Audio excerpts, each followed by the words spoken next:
आज आपण हिरवे वाटाण्यापासून पराठे बनवणार आहोत। त्यासाठी इथे एक बाउल मी ताजे वाटाणे घेतलेले आहेत आणि इथे एका भांड्यामध्ये पाणी घेतले, त्याला उकळी आलेले आहे।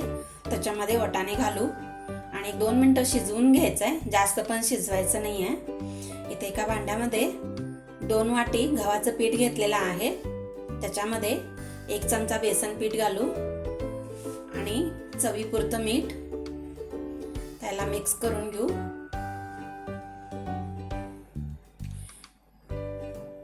थोडं थोडं पाणी घालून पीठ मळून घ्यायचंय। आपण चपातीला पीठ भिजवतो तसंच मळून घ्यायचंय। इथे पीठ मळून तयार आहे, त्याला थोडंसं तेल लावू आणि 5 मिनिटं झाकून ठेवू। ते वाटाणे शिजलेले आहेत, त्याला आता गाळून घेऊ। इथे एका गाळणीमध्ये काढून घेते आणि आता त्याला बारीक करून घ्यायचंय। हे तुम्ही वाटी पेल्यानं सुद्धा बारीक करू शकता। मिक्सर मध्ये घातलं तर खूप बारीक होतं, आपल्याला बारीक करायचं नाही आहे जास्त। हे असं बारीक करून घ्यायचं भांड्यामध्ये। ते बघा एकसारखं सारण बनवून तयार आहे। ते एका कढईमध्ये 2 चमचे बेसन पीठ घेतलेलं आहे। हे आता खरपूस भाजून घ्यायचंय, कोरडं भाजून घ्यायचं। तुम्ही नाही वापरलं तरी चालतं, तुम्ही वापरलेला आहे। पराठेला छान टेस्ट येते।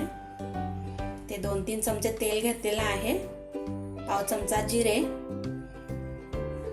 आणि आता याला परतून घ्यायचंय वाटाण्याचं सारण। आता याला कोरडं करून घ्यायचंय।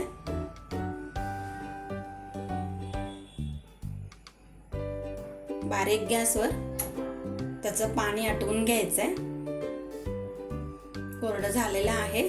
पाव चमचा हळद, पाव चमचा जिरेपूड, पाव चमचा धनेपूड आणि इथे 5-6 मिरच्या आणि 5-6 लसूण पाकळ्या, अर्धा इंच आलं घालून मी ठेचा बनवून घेतलं होतं, ते घालू। परतून घेतलेलं बेसन पीठ घातलेलं आहे, कसुरी मेथी अर्धा चमचा, मीठ चवीपुरतं आणि भरपूर कोथिंबीर घालायचंय बारीक चिरून।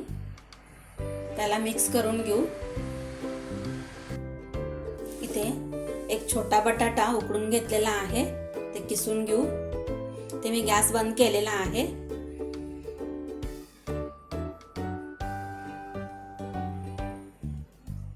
ह्याला आता मिक्स करून घेऊ आणि आता गार करून घ्यायचं, एका ताटामध्ये काढून घेऊ। इथे बघा सारण गार झालेला आहे।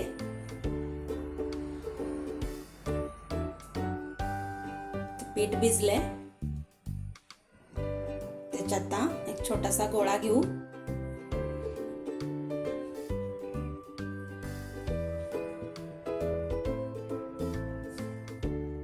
आता आपण पुरणपोळीला पुरण कसं भरतो तसं गोळा करून भरून घ्यायचंय। गोळा बंद करून घेऊ।